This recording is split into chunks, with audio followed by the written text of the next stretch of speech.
Look, we know that everyone thinks they're the main character in life, let alone a horror movie, but after studying thousands of horror films and analyzing every built different comment strategy I can find, I've discovered something terrifying. There are exactly 10 movies where your survival rate is absolute zero. Not low, not unlikely, zero. And look, I can see you already thinking, I can survive these. This guy's crazy. He doesn't know what he's talking about. But I'm gonna tell you to hit that like button and subscribe, or else I will be in your nightmares tonight. So will my dog. Let's start with Sharknado, because nothing says we've peaked as a species quite like combining two things that should never meet. Like my dating life and expectations of it going well. But it's just sharks in a tornado. How bad could it be? Yeah, and the Titanic was just a boat with poor GPS. Let me explain to you why this meteorological middle finger to marine biology would absolutely wreck you. And I say this as someone who once lost a fight to a goldfish. Don't ask, it's a touchy subject. First, we're dealing with sharks that have mastered air travel without even having to deal with TSA. They're better than the Avatar and the Airbenders. These things are basically nature's cruise missiles with an appetite for bad decisions, which coincidentally is also my Tinder bio. And unlike my matches, these sharks actually show up. I'll just stay inside. My dude, these are tornadoes. You know, those famous respecters of property rights? Your little hidey hole has the structural integrity of my mental health during my finals week when I was in high school, which is to say, none whatsoever. And let's do some girl math right here, okay? Regular shark attack, like 90% survival rate. Regular tornado, 70% survival rate. Combine them, the numbers don't just drop, they straight up file for mathematical bankruptcy. It's like dividing by zero, but the zero is your chance of actually surviving. And your typical shark survival tactics, useless. Punch it in the nose, that's assuming you can even reach it while it's doing Mach 3 through your living room.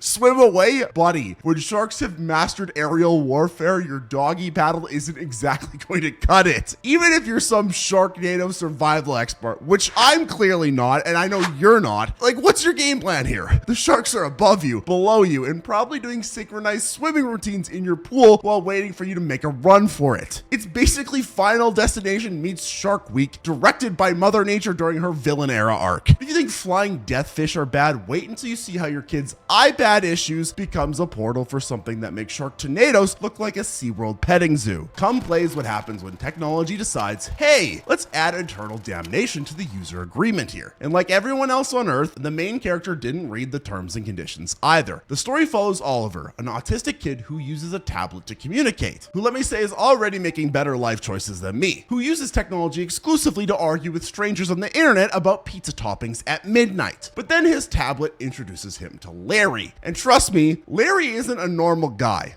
Just don't use screens. Right. And I'll stop breathing while I'm at it, because Larry isn't your standard turn it off and on again problem. He's what happens when the IT department gets possessed and somehow still provides better tech support than my internet provider. Why do I have 500 ping when I pay $200 a month? It makes no sense. But here's the real kick in the motherboard, if you will. Larry can manifest through any screen. Your phone, your laptop, your IKEA smart fridge, basically everything except that Nokia 3310 buried in your drawer. When was the last time you weren't surrounded by screens? I'm surrounded by 5 right now. Yeah, it's that bad. This is concerning. And unlike the Ring's 7-day free trial of death, Larry's running on modern tech rules. No waiting, no buffering, just instant monster delivery, faster than your Uber Eats delivery app. He doesn't even need internet to connect. He's haunted the device. But the worst part, he doesn't want to kill you. He just wants to be your friend. This is what Larry looks like. Do you want to be friends with that? As someone whose closest relationship is with their Spotify algorithm, even I know this is a red flag. When your new bestie can turn your iPhone into a portal to hell, it might be time to join a club and meet some new people. But if you think some sort of tech-savvy demon monster is terrifying, wait until you meet my imaginary friend. I'm not joking. Z's what happens when your kid brings home an imaginary friend, and instead of playing tea parties, it's let's reorganize the family photos into a summoning circle. And I thought my imaginary friend who only spoke in Taco Bell orders was concerning. My parents did too. He still exists though. He's right there.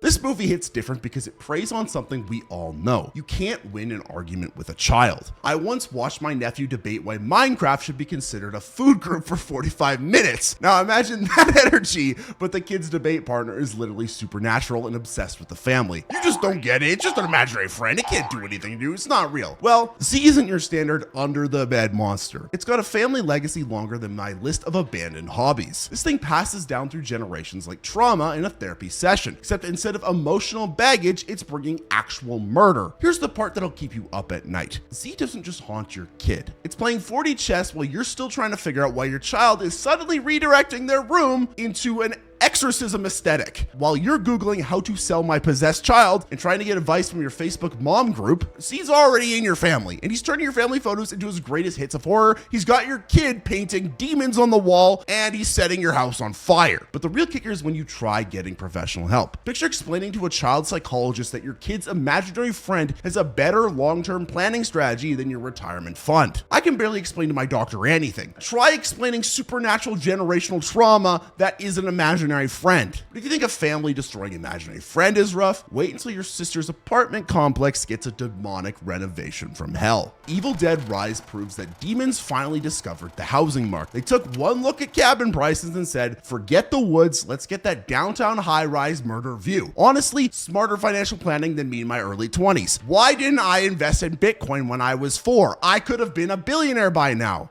Bitcoin, I don't like that stuff. And this isn't your standard cabin in the woods Evil Dead. This is what happens when supernatural entities get tired of rural life and decide to become urban professionals. Think less isolated horror and more demonic homeowners association. And you thought your building's pet policy was strict. Just leave the building and move out. Yeah, tell me you've never lived in an apartment without telling me. These demons spread faster than my student loan debt. And by the time you're reaching for your keys, your neighbors are already doing CrossFit with their own spines. And I thought my upstairs neighbors' 3 a.m. shenanigans were bad. But here's the real nightmare here. There's literally nowhere to run. Up, demons. Down, demons. Your neighbor's apartment? Well, Karen from 4B is currently using her intestines as fairy lights, so probably skip out on that floor. It's like the world's worst apartment viewing, and every unit comes with a complimentary procession and somehow still charges you a damage deposit. But the true horror here? In a cabin, you know your potential murderers. In an apartment building though, that's 200 strangers at least who could kill you before getting possessed. And then you have all of their friends and family that come over to visit them. That's a lot of people. And good luck with an emergency call. What's your plan? Call 911? Hey, yeah, my sister's doing her best exorcist audition and my nephew just turned the elevator into a meat smoothie maker. Let's be honest, half the people that rent out there can't even get their building manager to fix a leaky faucet. Try getting maintenance or the police to go and check up on a demon. But if you think demonic neighbors are bad, wait until depression gets an Airbnb in your head and decides to sublease it to something far worse. The Babadook is what happens when your mental health issues get tired of being subtle and decide to manifest as a Victorian gentleman who definitely shops at Hot Topic. Finally, depression with a sense of style, which is more than I can say because I own some really weird shirts. I own a shirt that literally just says Fortnite,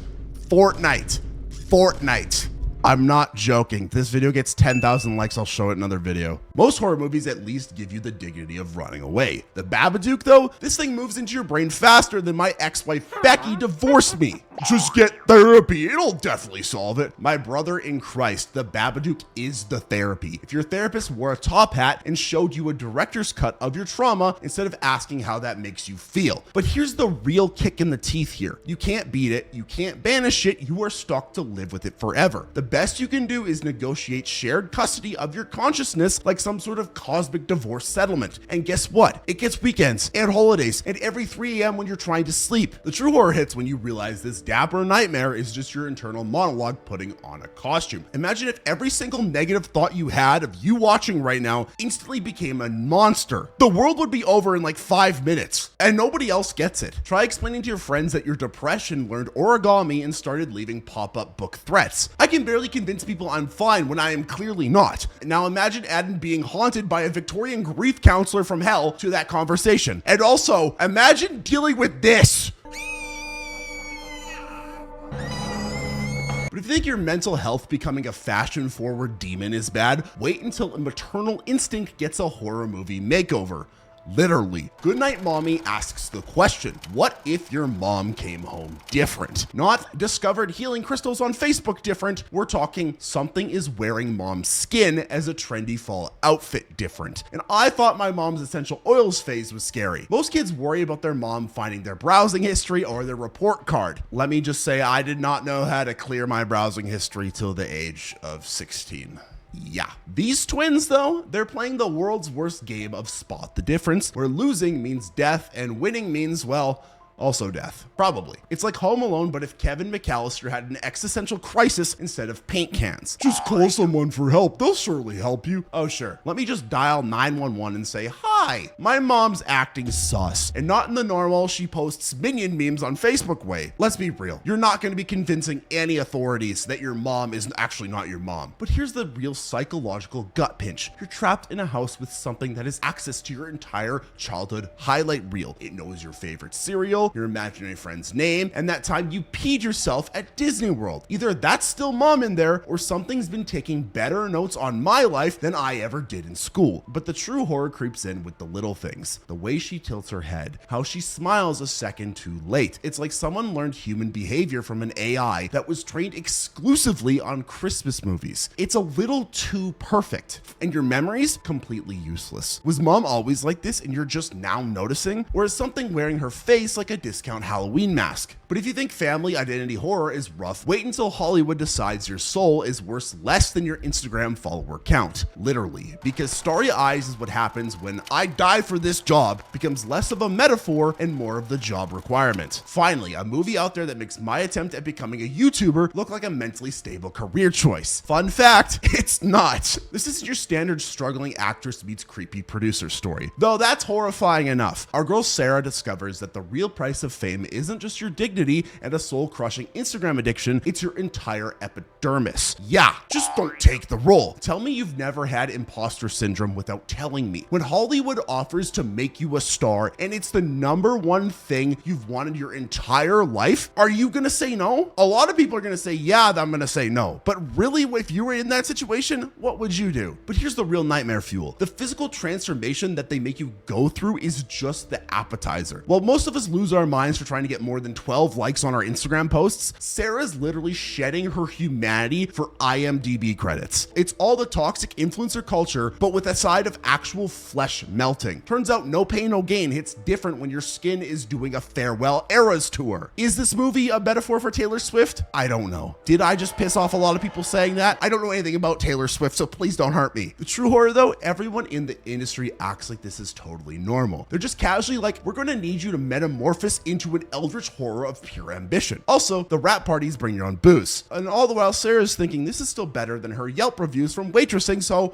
what's the real harm? But the most terrifying part, it's believable. In a world where people already sell their privacy, dignity, and breakfast choices for fame, watching someone literally molt their humanity for a leading role feels less like horror and more like a wannabe influencer success story gone wrong. But if you think Hollywood body horror is bad, wait until alien parasites make your entire town look like a dating app profile picture gone wrong. So there's what happens when aliens discover Earth and decide to turn your entire town into a big alien breeding ground. Yeah, but this isn't your standard Independence Day situation where the aliens have the decency to blow up landmarks. No, these parasites start with the local car dealer, Grant, a man so nice they named him twice, till he becomes something that makes my passport photo look flattering, and that's saying something. Just leave town! My brother in Christ, by the time anyone notices something's wrong, the whole population is already more connected than my desperate attempts at networking on LinkedIn. These slugs spread faster than my ex-wife Becky's Why We Broke Up story did online.